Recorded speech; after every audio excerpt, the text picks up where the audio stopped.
because then it becomes a crowd. We would like to restrict the crowd also. So again, I welcome you all for this today's webinar, and I hand over the reins to Mr. Sandeep Rege for today's talk. Sandeep Rege, please. Yeah, thank you very much, sir. And just to add up uh, to his your talk, Dr. R.C. Prasad is an ex professor of metallurgy from Bombay IIT, and lot of metallurgists of IIT for the past 40-45 years he has been teaching have gone under his blessed hands of Dr. R.C. Prasad. So thank you very much, Prasad ji, for blessing ASM India chapter with your fellow analysts also.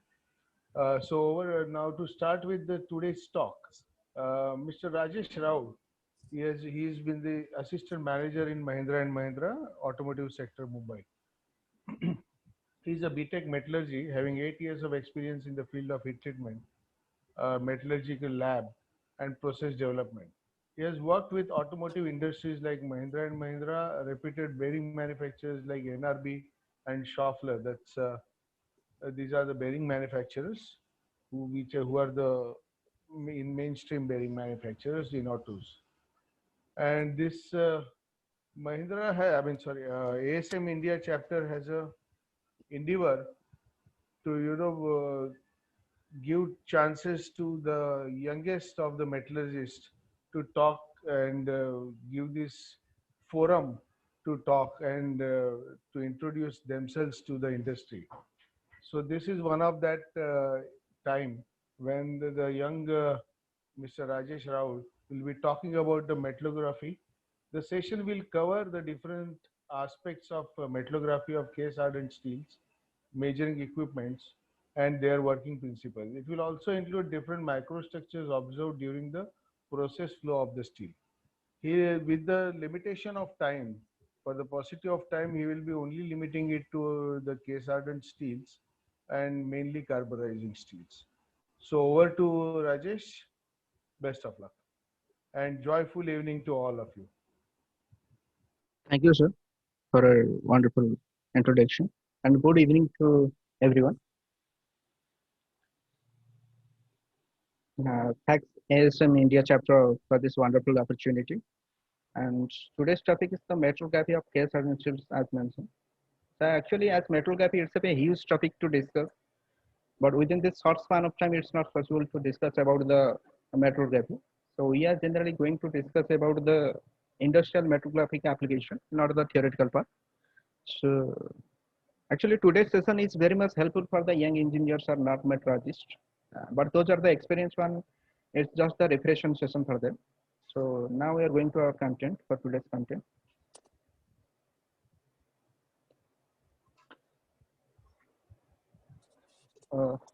As we are going to discuss about metrography, the most important part of the any metrography is the specimen preparation. So we must know about the different type of specimen preparation stages, starting from sectioning to etching, and then we are going to discuss about the metallurgical equipment.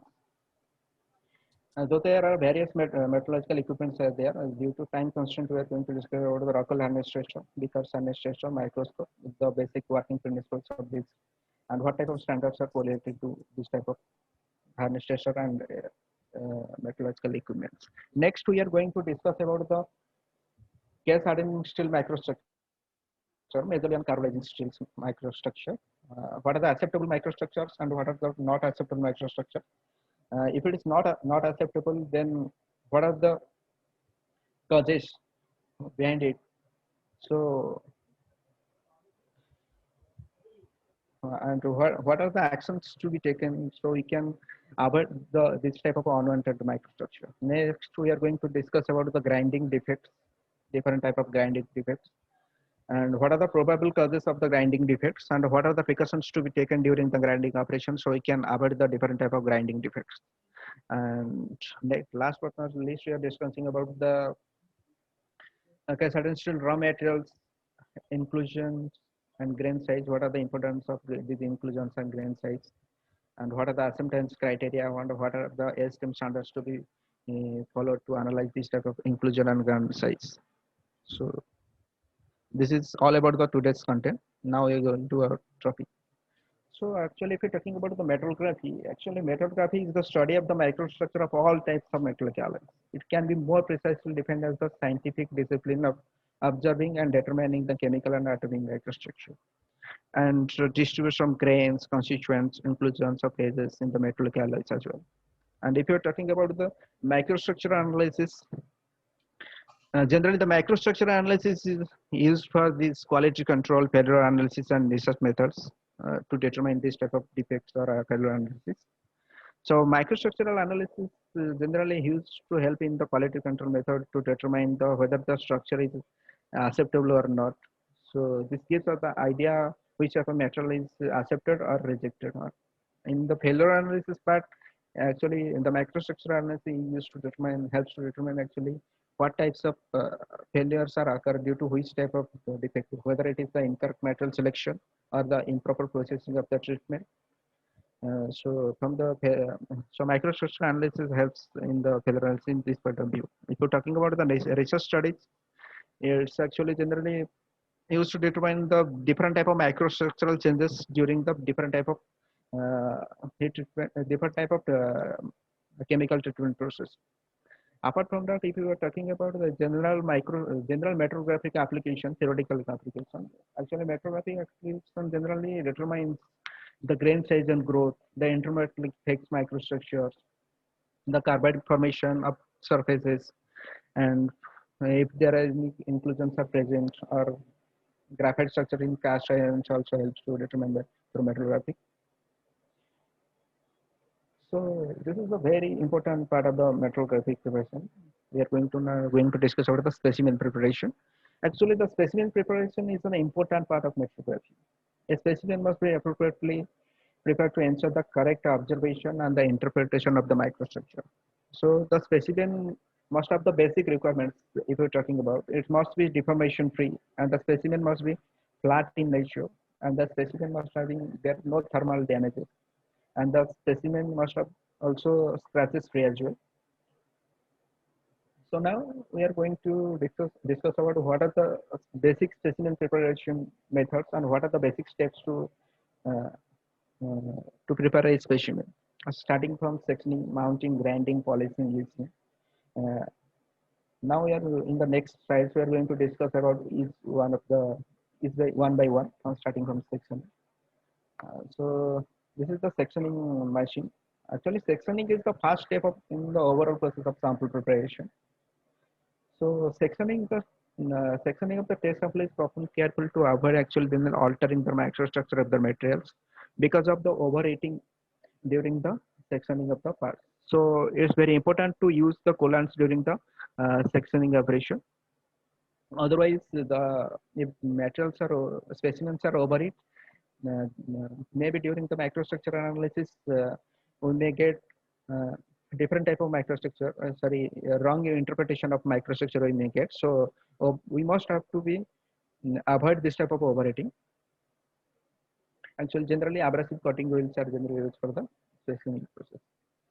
So the next method is the method of the sample preparation is mounting. So generally the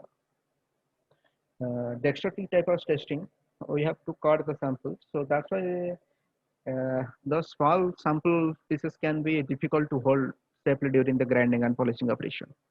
And their shape may be not be suitable to observe on a flat surface. That's why we require the mounting, proper mounting to be required. Generally, the metallurgists are generally there are two types of mounting: cold mounting and hot mounting. Metallurgists prefer hot mounting over cold mounting because it's more precise in structure and mounted inside a mounting press machine also, because there are dedicated mounting machines are available in the market. That's why everyone is preferring the hot mounting over cold mounting. And next step of sample preparation is grinding. Grinding is done using the rotating disc covered with the silicon carbide papers and water. So actually, if you're talking about the different type of grinding paper, it starts from emery paper 180 to 1200. size papers. So we have to grinding through this type of papers. After the final grinding operation on 12 paper, we have to wash the sample in the water followed by alcohol and dry it before moving to the next polishing operation. So next is the polishing operation. So actually, if you're talking about the polishing operation, in the polishing operation, generally we are using alumina particle, which is the size range from 0.5 to 0.6 0.03 micron. And during the polishing, the sample should be reveal mirror-like surface. Otherwise, if there is scratches after polishing, then it's difficult to reveal the exact microstructure, exact phase during the microstructure analysis. So it's very important to polish the material in a proper way. So after polishing, the next of the sample preparation is etching. So why do you use actually the metal? So etching of the metal surface is done to make the visible the crystalline structure of the metal and to produce the optical contrast between the various constituents. Therefore, they must have to be chosen carefully to reveal the desired structure. We must have to be carefully and choose for different type of alloys for what type of alloys, what type of etchants to be used. If you're talking about aluminum alloys, then the Keller solutions are used for copper zinc alloys. 10 ml of isonotropy plus 19 is what. If you're talking about for uh, cast iron or steels, then the 2 to 4% nitriles are used. The nitrile is nothing but the nitric is methanol or ethanol percentage we are going to use. This is all about the etching. Now it's micro etching.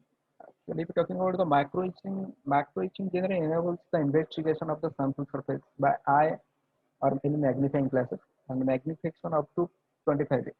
But in the micro etching, as we have observed, it enables microscopic inspection at a magnification up to 1000x. Generally, in the macro etching, central segregation, internal cracks, porosity is to be observed. Generally, hydrochloric acids are used in the macro etching.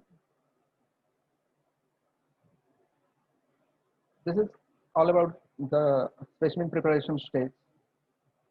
After that, we are going to discuss different type of measuring equipment. But before that, we must have to know what is the hardness. Actually, hardness is the resistance imparted by the material towards the plastic deformation by indentation. So, as you seen in the table, there are different types of hardness stressors are there. So, which are we are going to use carefully according to the purpose of measurement. If you're talking about the Rockwell hardness stressor, the scale A to S, and the force range is 60 to 150 kg, and we are going to use different type of indenter for different type of scales.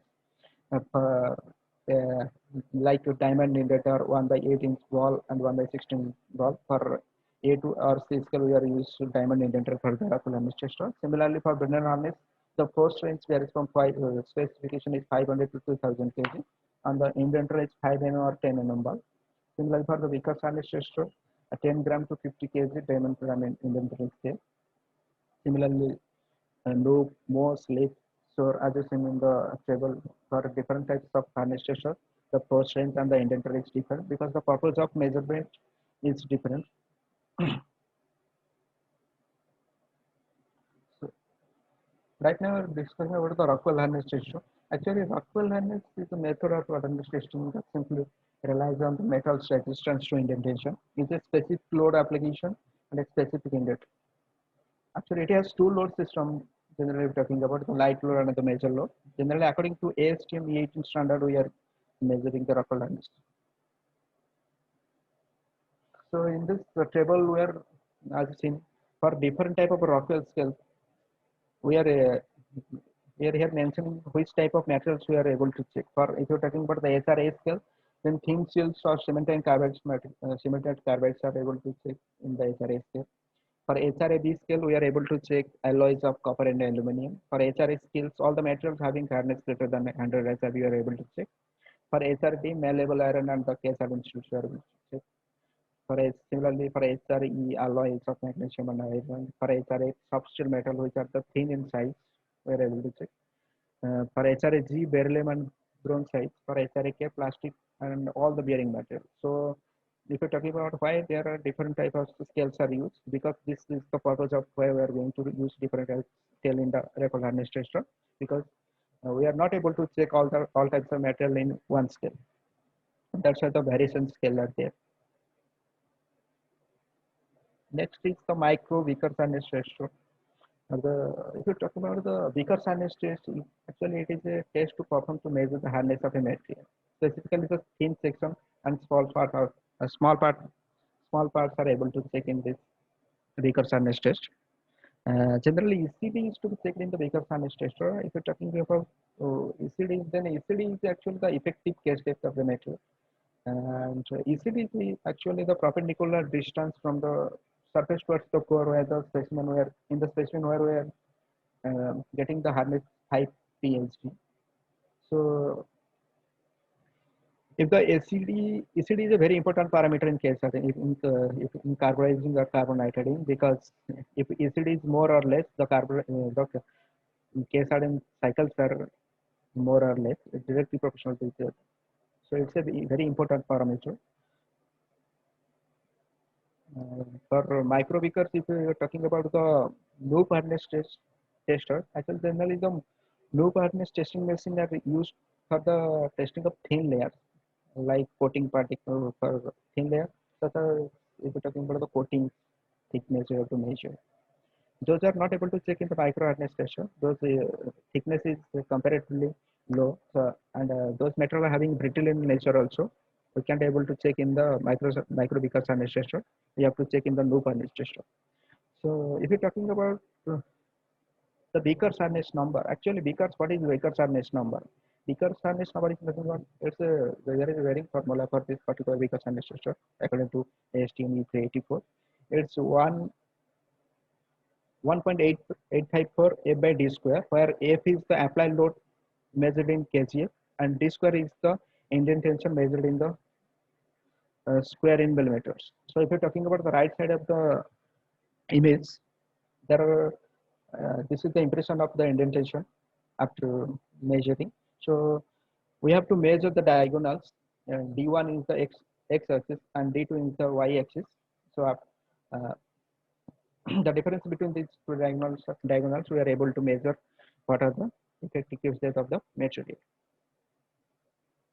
So if you're talking about the practical sense, in practical sense, this is how we are going to check effective case depth in gear for gear teeth. So in the left side of figure, as you seen, this is the teeth of the gear, and there are two locations are mentioned: the AA and the BB. AA location is the PCD, P circle diameter location, and BB is location is the root circle diameter location. So we are able to check in this both location. We are able to check the effective case depth. But if you're talking about after heat treatment condition, if the in the drawing mentioned 0.5 mm to 0.7 mm case depth to be required, then in the P circle diameter location we have to mention the ECD 0.5 mm to 0.7 mm. But if you're talking about the root circle diameter for BB location, then an effective case equal to minimum 70% of the specified range must to be maintained. So if you are talking about the same range for this tooth, the specification is 0.5 to 0.7.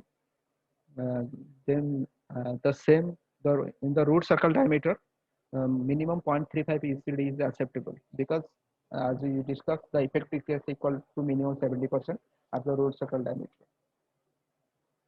So these are the conditions. And the next is similarly how we are able to check in the spline and shaft location. Actually, the effective case depth of the spline teeth is measured from the root diameter surface towards the center in the location FA.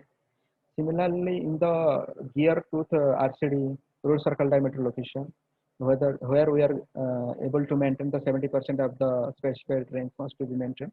Similarly, in this spline RCD, we have to maintain also 70% of the minimum case depth. But in the shaft part, we have to check the ECD from in the radial direction from surface towards the core. There is no minimum requirement. We have to maintain the exact case depth what is mentioned in the part 2. So next is if you're talking about the repeatability of Vickers hardness tester according to ASTM 384. Actually, if you want to calibrate our Vickers hardness tester, so for a standardized block, if you're talking about the hardness range is The standardized blocks hardness ranges from 100 HP to 240 HP, and we are applying the force 5 kg to 1 kg, sorry, 0.5 kg to 1 kg.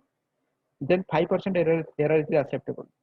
So if it, for example, if you're talking about the Vickers harness, the standardized test for harness is 100 HP and the load is 1 kg. Then if you're going to calibrate the machine, then the specific limit is 95 to 105, the SB we have to get after the calibration. If it is more or less than 95 to 105, then the machine have to be recalibrated according to this trend. So this is very important during the calibration of the Vickers harness test.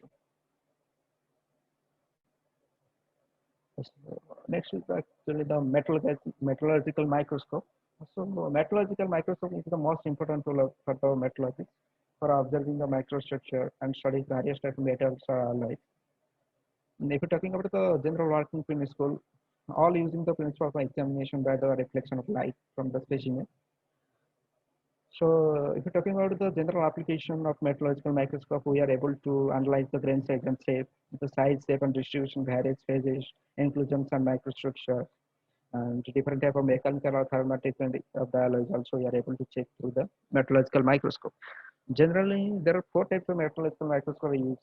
The optical one, the scanning electron microscope, the transmission electron microscope, and the angular electron microscope. We are not going to discuss deeply about the metallurgical microscope, but what is very important for the practical point of view, we are going to discuss. So this is the metallurgical image and vocabulary. If you're talking about the right side of the image, I have mentioned that microstructure observation, ferrite and pearlite are the magnification of 500x. So what is this magnification and what's its importance? The magnification is nothing but the increase of an object's apparent size, and resolution is power to show the details clearly. So these both parameters, magnification and resolution, are very important to see clearly. So during the microstructure analysis, you must have know what are the proper magnification, or otherwise during the microstructure analysis, maybe wrong interpretation, wrong phase interpretation is able to be there, going to be there. So magnification parameter is very much important during the microstructure analysis. So as you seen in this slide, the low carbon stills as granular or as normal is microstructure. The accept, if you are talking about the acceptable microstructure, is uniform distribution of ferrite and pearlite, and the banding is allowed something near about to 30 to 45 micron, which is observed in the right side of the microstructure. But if you're talking about the left side of the microstructure, it's actually non-uniform structure, and the bandings are observed here more than 45%. So if you're talking about banding, actually what causes banding in the steel, if you're talking about, actually the cause of banding is due to the segregation of substitutional elements. If you're talking about the magnesium, chromium, moly, these are the elements during the solidification process. So cooling rate, cooling rate, austenitic grain size, and austenitic temperature also influence the severity of microstructural banding. General banding occurs in all types of steel. So during, if you're talking about how to control the banding during a steel making process, by steering the liquid state during the steel making process, we are able to minimize this banding process. So if you're talking about what are the consequences during the heat treatment if banding percentage is more, yes, there are some consequences, because depending upon the C content in the bands, the constriction may overstress the material and the fast rupture can occur. So there may be chances of quench cracks to be formed. So in this overall discussion, now we are able to know if the banding is less is better for the heat responsive point of view as well as the machining point of view. So we must have to be work in the direction that banding to be maintain banding in the less microns. So next is the decarbonization. The decarbonization occurs when the metal is heated to temperature of 700 degrees Celsius or above. When the carbon in the metal reacts with the gases contain oxygen or hydrogen inside the furnace. If we're talking about the different type of decarbonization, how we are going to check according to ASTM E1077 standard, we are going to be used, and we are able to analyze the different type of decarbonization, like the type 1 decarbonization, Actually, it's a measurable layer of carbon-free ferrite is present at the surface of the condition, which is the complete decarborization. And if you're talking about the type 2 and type 3 decarborization, it's the partial decarborization.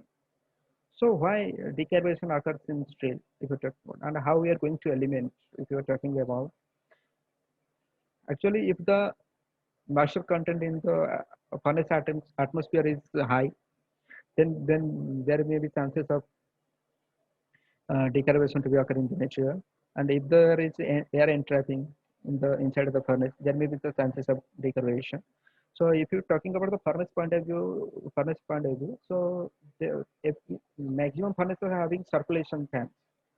So the circulation fans are having the bearing, the circulation fans are having the bearing lines which are connected with the water line. So if maybe there in if there is any leakage in the water line, so directly there's water. If you, that if that water is directly interact inside the furnace, then maybe the moisture content of at, the moisture content of the furnace atmosphere is not maintained. So these are the basic conditions why decarborization actually occur. So we have to maintain the proper atmosphere, proper positive atmosphere inside the furnace to eliminate, or we have to maintain the proper carbon potential as well inside the furnace to avoid this type of decarborization as well. So next is the surface microstructure of case again. Generally, the carborized microstructure we are going to talking about carburizing and carbonating. Generally, if you're talking about the carburizing steel surface microstructure, the acceptable one is the fine tempered martensite with Ra allowable 5% for the bearing and 15% for the gear materials. If it's more than that, then there may be some consequences are there. But in some cases, retin austenite is also very important because it resists the propagation of fatigue cracks and improves the rolling cut and fatigue result.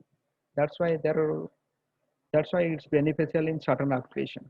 But if it is more than 5% for the bearing steel and more than 15% for the gear, if you're talking about the right side of the microstructure, generally the RA is negligible. But if you're talking about the left side of the microstructure, the RA is more than 25 to 30%. So RA is undesirable after certain amount of certain limit because the surface hardness itself is decreased. The retin austenite percentage is much more, and there may be chances of there may be chances of during the phase slowly RM needs to convert slowly to martensite with the timing. So there is the volume changes in the parts that cause actually the crack. So we need to maintain R within certain limitation, certain specification. It's very important. If it exceeds that limitation, it's very dangerous. There are very consequences that to be there. We have to. So if you're talking about the carbonitriding microstructure similarly, as compared to the carburizing, in carbonitriding the area absorbed little bit more as compared to the carburizing surface microstructure because we are using the ammonia in the form of nascent nitrogen, and nitrogen is actually austenite stabilizer. That's why a little bit more RA is observed as compared to carburizing microstructure in carbonitriding. So if you're talking about how, then if you're talking about how we're going to control this formation of retin austenite. So we need to control actually the carburizing temperature, the carburizing time at temperature, the carbon control, the carbon potential, and the case austenizing temperature as well as the Quench medium temperature or final tempering temperature as well. These are the very important parameters we have to control the retin austenite, and we have to control also the CP percentage during the hardening operation or the hardening temperature as well. And because if the carbon percentage is more, it lowers the martensitic transformation temperature. That's why more some amount of austenites are not able to convert to martensite. So these are the probable causes why RA observed during the carburizing or surface hardening methods. So now we are planning to know how RA actually is reduced. RA reduced with the help of sub-zero treatment operation. Generally, we are going to do sub-zero in minus 70 degrees Celsius for general 5 to 6 hours, followed by we have to do tempering because in the sub-zero treatment there is also a phase transformation occurs. This is the sub-zero treatment microstructure after sub-zero. So this is the core microstructure of carbohydrate or carbonate industry after carbohydrate and carbonate. So generally, if you're talking about the acceptable microstructure in the core, it's benite with no preferite. But in the left side of the microstructure, we are observing blocky ferrite. Actually, if this type of a microstructure are observed, then the core hardness also lowers. So if you're talking about what are the basic regions of why we are getting blocky ferrites in the core microstructure, there are several factors that are contributing to this. And the delequence during the metal transform from carbonizing or hardening zone to quenching zone. If the hardenability of the shell is less, and if the hardening temperature and carbon potential is less, and if you are not choosing the proper quenchant, or either if there is any variation in the quenchant parameters like the temperature, viscosity, or if there is a variation in the quenchant parameters like the cooling curve as well. So these are these are the few important parameters. If you are not able to control these parameters, definitely we are going to get this blocky ferrites, which is not acceptable.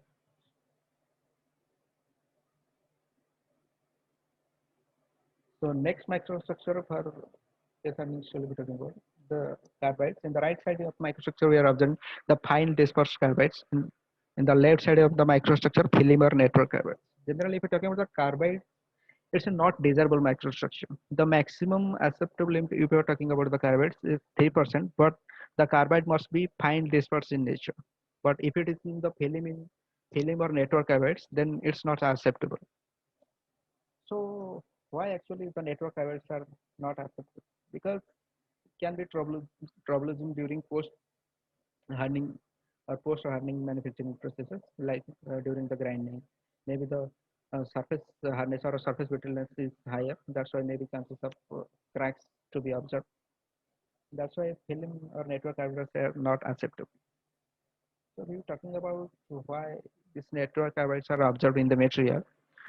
So actually, carbides generally form during the cooling below the SEM temperature. The excess carbon migrates to the austenitic grain boundaries, which is deposited as small as thin platelets that makes contrast from the grain boundary of the film. So generally, if you're talking about the alloy grades, the lean alloy grades with high manganese content may be prone to develop network carbide. So we have to mind into all these things. If you are going in the direction, or if you are working the direction in this particular direction, so you can definitely avoid the formation of the network carbide. So next is grain boundary oxidation or intergranular oxidation. This is also a not acceptable microstructure for the ground surface parts. But if you're talking about the on-ground surface part, definitely it is acceptable for certain based on the ECD range, and there is this maximum allowable limit of GBO. If you're talking about 2.25 mm ECD depth to 3.0 mm ECD depth, then the maximum allowable limit is 25 micron. If you're talking about 3.0 mm ECD depth, then it's 30 micron maximum allowable limit of GBO is there. This microstructure, as we observed, this is the on its sample at 500x magnification. The black constituents are the general the GPO. So why the GPO is formed in the material? What is the phenomena? If we talk about the phenomena that occurs, actually during the gas carbureting due to the process gas decomposition, the oxygen atom is approximately 35% smaller than the iron atom. Once into the steel, then the oxygen will combine chemically with the elements in the steel that have an affinity for oxygen. So if you're talking about in conventional furnaces, if Cu and H2 ratio is more than 1:2.5, and the carbon monoxide percentage, CO percentage is more than 22 to or 25%, then there are chances of formation of GBO. So we have to uh, maintain this CO percentage from 19 to 21% of the range of the atmosphere. For that, we have to maintain proper hydrocarbon gas. We have to choose wisely the proper hydrocarbon gas ratio, and we have to also do the soot burning procedure during the timely, so we can avoid the maximum formation of CO percentage in the furnace atmosphere. But if you're talking about the vacuum furnaces, the vacuum furnaces GPU is negligible because the oxygen is absence over there. The processing gas we are generally used in the vacuum furnaces the nitrogen. That's the inert one. So similarly, the NMTP, this one is also observed in the surface of the microstructure. This is also a not desirable microstructure for the ground-based material. And if you're talking about the on-ground surface, this similarly as compared to as GPU, it's also uh, allowable for certain case depth range to maximum allowable limit of GPU is there. If you're talking about 1.50 to 2.25 mm of case depth, then the allowable GPL limit is 20 micron. Similarly, if the case depth is high, the maximum allowable NMTP level is also high. As you seen in the microstructure, the black constituents are the NMTP. If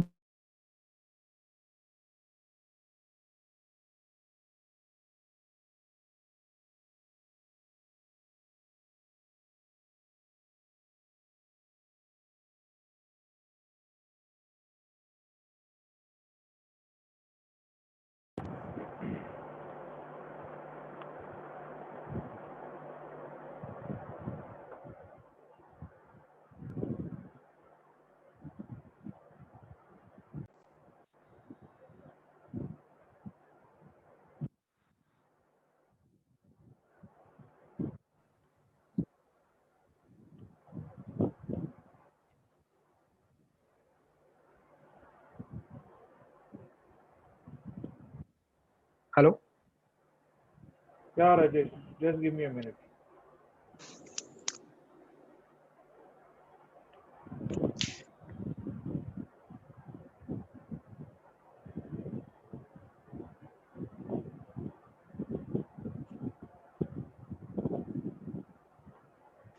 Rajesh, if you could take your mic to your mouth, Okay, sir. Okay, sir. close to Okay, it. sir. Okay, sir. Now is it audible, sir? Yeah, yeah, very well. But while talking, sometimes it goes down. So just Okay, sir. try and Okay, sir.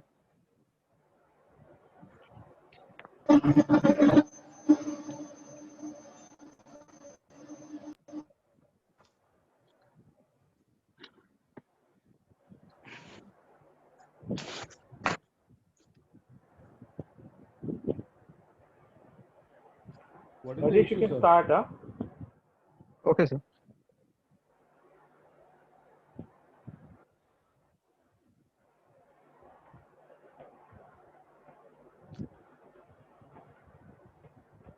So I can start from the same page where I left, now the Yes, yes, NMTP part, or yes, yes, on the same page. okay, sir. So is it audible? Yes, it is audible. Okay, sir. Thank you, sir. So uh, uh, this is the microstructure of NMTP if you're talking about. Share screen has not come. So try sharing again. Okay, sir. Okay, sir.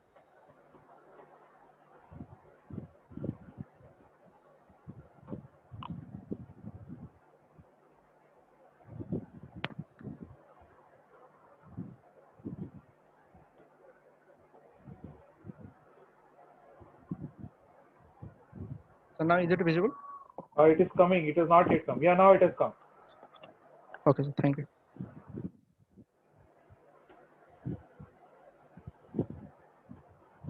Okay, sir.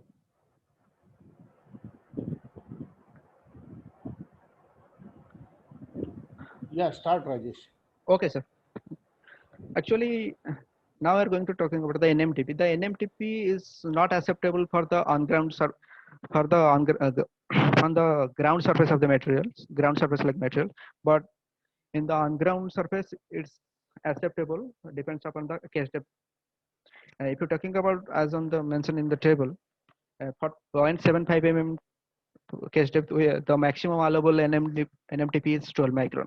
Similarly, if you're talking about the 3 mm case depth level, then the maximum allowable NMTP is 30 micron. So it's gradually increases with the increase in effective case depth. So it's I think the directly proportional with is the maximum allowable limit of NMTP and the minimum case depth level. So if you're talking about the basic potential causes why NMTP form, So if there is any unexpected process changes are there, a change in process can be near to anything that alters oxidizing cycle. These are the temperature and time at temperature. Or if you talk about the cooling characteristic, its cooling rate and quench severity also plays an important role to formation of an MTP. And operator skill level also matters to where we are going to able to observe this type of NMTP, because during the loading, a part loading stage, if there is no space during the part stacking stage, if there is no space between materials to material, then during the quenching, the oil not flows throughout the material. So it's very difficult to the austenite is convert to martensite. So this type of condition can also form an MTP. And if the carbon percentage is more or the mole allying elements are there, so it's also decreases the image temperature of the material. That's why the NMTP also to be formed. So these are the basic potential causes of why NMTP is formed. We have to work to avoid uh, this type of scenario if we want to minimize the NMTP level in the material, because in the ground surface material, the NMTP is not acceptable. So these are the microstructures of the GPU and NMGP, which is not acceptable in the ground surface material. So this is all about the surface hardening steel microstructures and their defects. And now we're going to discuss about the grinding. Actually, grinding is a high energy process where a lot of frictional energy is concentrated over a small region. So definitely the temperature is high during the grinding operation. So generally, if you're talking about the grinding defects, there are 4 types of defects are observed: the oxidation bond, the thermal softening, the residual tensile stress, and the rehanding bond. Now we are going to discuss about one by one. From oxidation bond, actually oxidation bond is the primary discoloration of the workpiece. It's characterized by a typically blue temper scale on the part scale surface. And if you're talking about the thermal softening, it's actually if the grinding temperature exceeding the tempering temperature, then the thermal softening is occur. And similarly, the residual tensile stress, if we're talking about, if the thermal stress exceeding the yield stress, then residual tensile stress defects are occur during the grinding operation. And if you're talking about the rehandling bond defect, actually, if the temperature developed during the grinding exceeding the austenizing temperature of the steel, then transformation also occur to martensite. Then this austenite when cool transformation to martensite, there is a maybe there are chances of the volume expansion during the transformation. So that's cause the rehardening bond.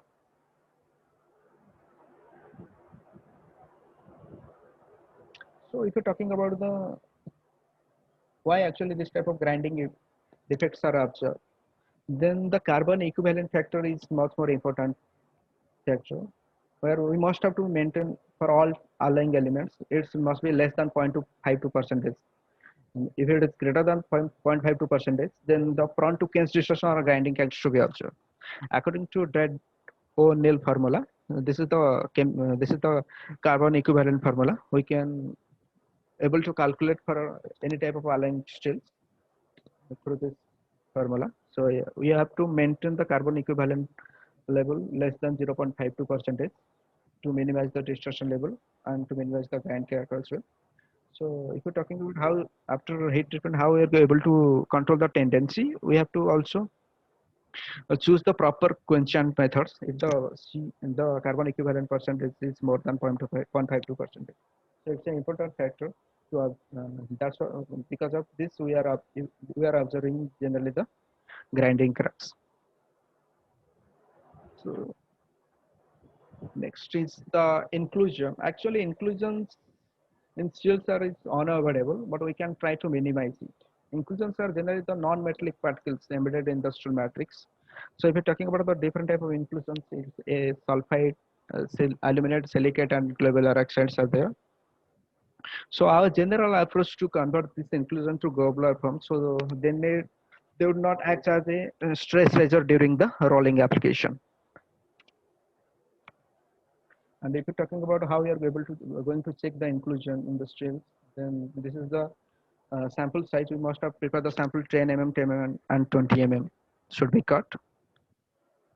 And the part must be honest, only polishing and only polishing and grinding and polishing operation to be carried out, not etching. And we are able to check at 100x magnification in microscope. According, if we're talking about the acceptance level of the inclusions, according to ASTM E45, there's maximum 2% for all type of ABCD. And if you're talking about the how to clean these inclusions, there are generally basically two methods are there to clean these inclusions. The first one, the bottom string by argon, and the second one is the calcium injection. Then the calcium injection is reduce the sulfide and alumina inclusions. So now we're going to talk about the grain size. Actually, we're talking about your grain size. Actually, why grain size is important? Actually, grain size is important because it determines the mechanical properties and the corrosion behavior of the material. And grain size is also measurable effect on the most mechanical properties. We're talking about in the room temperature, it's also affect the hardness, yield strength, and it also affects the impact strength with increasing with all increases with decreasing grain size. Thus, if you're talking about the yield strength of the material, it's mostly dependent upon the grain size and tensile strength of the particular material. So in mechanical point of view, it's very important. The grain size is very much important. So if you're talking about how we are going to able to check or measure the inclusion, according to SME112, there are three methods are we are able to check: the comparison, the intercept, and the planimetric method. These are the basic three methods we are able to check. As you seen in the right side of the figure, this is the comparison method. The comparison method image is there. Apart from that, if you're talking about the grain size number, in the actually it's related to the number of grains that you can count in the 100. Excuse me, Rajesh, your voice is not coming into the microphone. You need to Sorry? speak louder. Your voice. Okay, sir. So still it is not audible. Hello. No, your microphone moves. No, when you take your mic to your mouth, it is very well audible. But at this moment in time, sometimes while speaking, your hand goes away from the mouth. So ensure that it is very Near close to me to now. the- Okay, sir. So again, I repeat this page. Yeah, maybe last sentences here, one or two. Okay, sir. If you're talking about the ASTM grain size, actually generally the ASTM grain size number is the number. If we are going to count in the 100x of magnification, the number of grains that we can count in the 100x of magnification. This is the grain size number apart from the grain size of the material.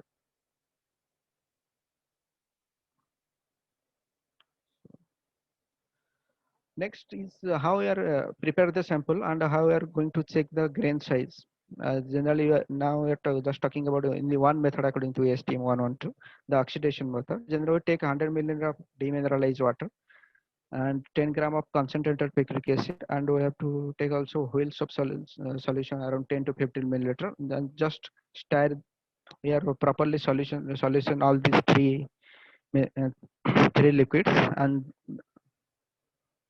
we have to dip the polish sample inside this solution for 15 to 20 minutes. Then after 100x magnification, we are able to measure the grain size of the material. According to ASTM E112, generally the acceptable grain size number is 5 to 8 for the carburizing steels. So thank you. This is from my side. Thank you. Yeah, thank you very much, Rajesh, for your nice elaborative this thing. So there are few questions in the this thing. We will take it up. What is the acceptable limit of bending? And there is one more. Before that, there is a question. How have we arrived at 45 microns as the bending size? Yes, Yeah. yes. Okay, sir. Actually, for a different type of organization, it's different.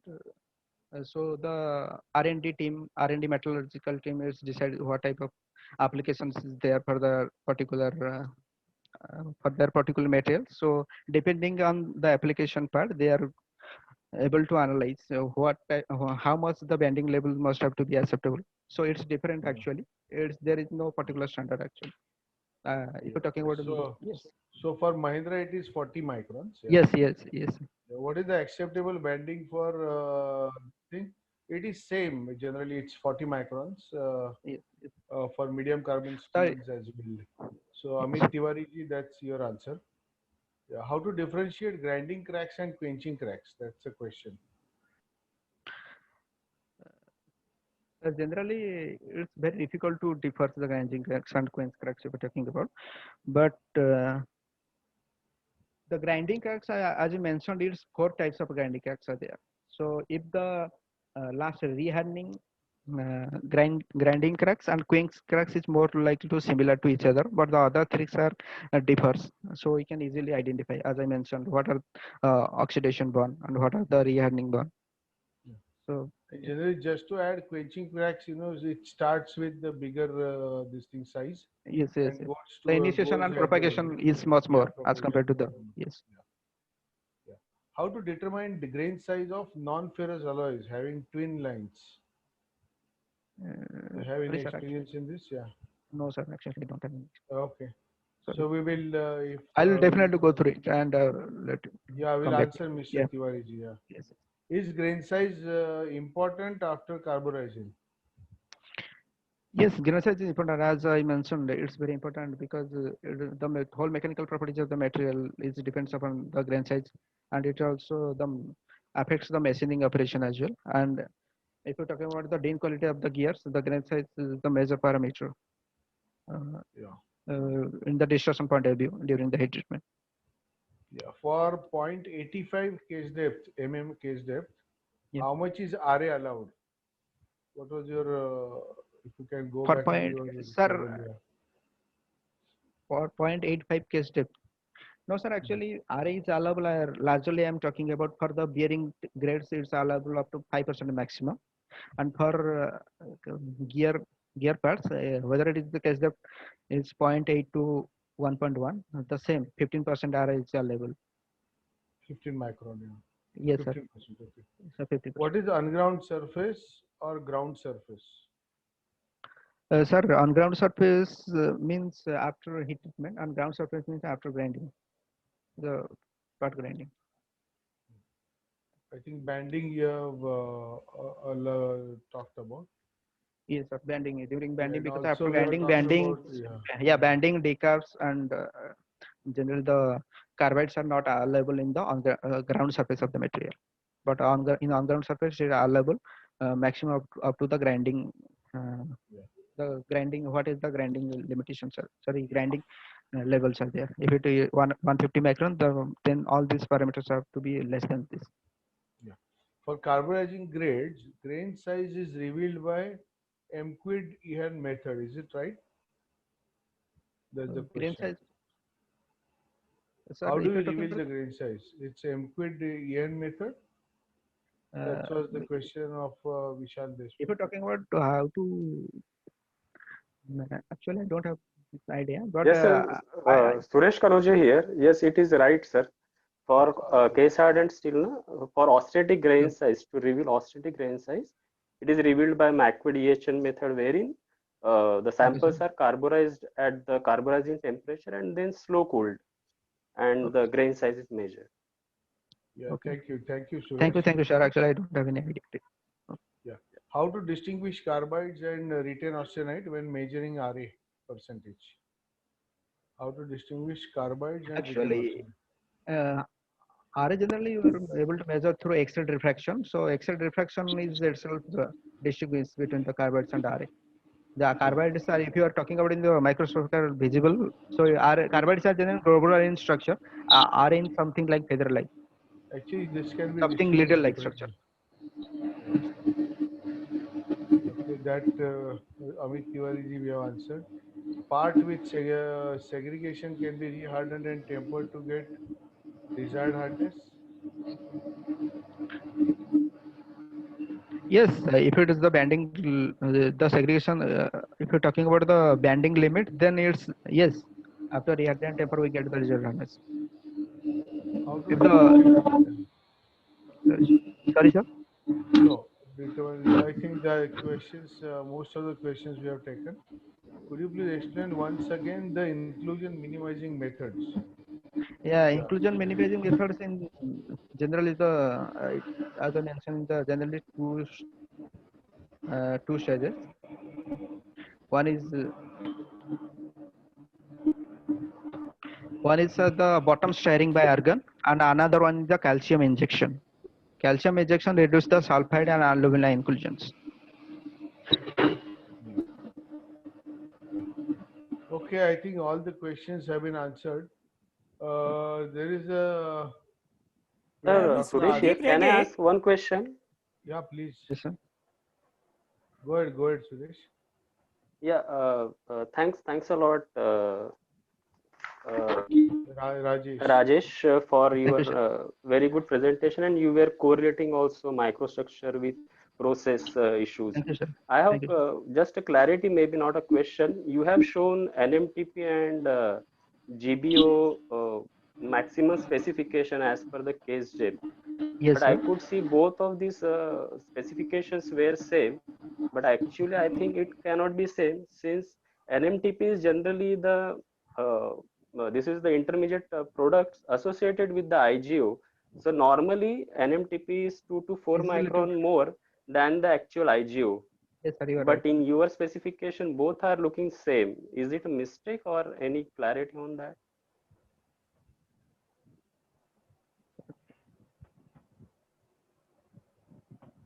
Actually, these are the some internal standards are there. This is not the particular standard. So where I get this information, this is not actually the existing the international standard. I say this is a particular company's internal standard. Yeah, In but this standard, these things are logically, mentioned. But do you logically, agree what you that? are yes, sir. What you are Yeah. trying to say is correct. These are some bearing standards he has picked up. Okay. There are standards which are maintained by those and required by those bearing manufacturers. Yeah. So what you Sandeep see? Rege sir, we Yes, must sir. thank Yes. him, for a very nice presentation. Yeah. He Thank is you a very much. Yeah, I true was about practical. to call you up on the. Yes, he is a very good practical metallographer. You have got. I thank have a you. request to make to you. Yes, sir. You see, I think most of these microstructures is taken in your lab, I suppose. Yeah. Okay, and they're very good, very nice illustration. And in a very simple thing, he has explained the things, I request you that you ask him that Mahindra Automotive Division, during this material camp should make a poster of all these microstructures, Yeah, we can and do that. yeah, you can do that. We'll give a space for that exhibition spot, Mahindra, whatever you call that, you give us and send him, with the poster. And if you can give some of the samples, if he has, there, we are having a person who is coming with a microscope, and we have our own microscopes also. So Okay, sometimes, done. we can show it to the students also. Some Oh, yes, prepared sir. samples, Yeah, you can definitely. bring. Good idea. So We can do that. Yeah. I reserve one this thing, exhibition spot for you. Yeah, definitely. We will It is work it out. non-payment. We'll pay him all the hospitality, no problem. No. It's not payment. We are not worried about payment. We will do that. Okay, thank you so much. So we'll Thank include you. that in our materials camp. It's good. Not only the students of junior college, but I think that now in engineering college, second year, we have got a materials engineering course. So they learn all these microstructures, So I found that these are very practical microstructures, and it will be very interesting, if they know that you are from Mahindra and you have seen this, all those things. So the students will get a very good interest. So I think, thank you for accepting to my request. Yeah, we will do that. Thank you. Thank you. Thank you very much, Rajesh, for your nice illustration. Very nice and very practical approach. So thank you very much, all the participants. It's already around 8:45. So thanks for joining this lecture. And next Saturday we will not have we are having our own meeting of ASM International India chapter. We are having one AGM. So we all will not be present for next Saturday. So we will meet from next to next Saturday. So for 15 days, there will be joyful evening to all. Thank you very much. Thank you, sir. Nice weekend. Have a nice weekend. Thank you. Thank you. Thank you, Rajesh. Thank you, Thanks, sir. Thank Vivek ji. We can join maybe after for 2-3 minutes. Yeah, Vivek ji and Savnish ji. Okay, thank you. Thanks, Suresh, for your help. Yeah. Welcome, Thank sir. You all Thank you. ending the session now. Thank you. Thank you Yeah. for participating. Thank you all.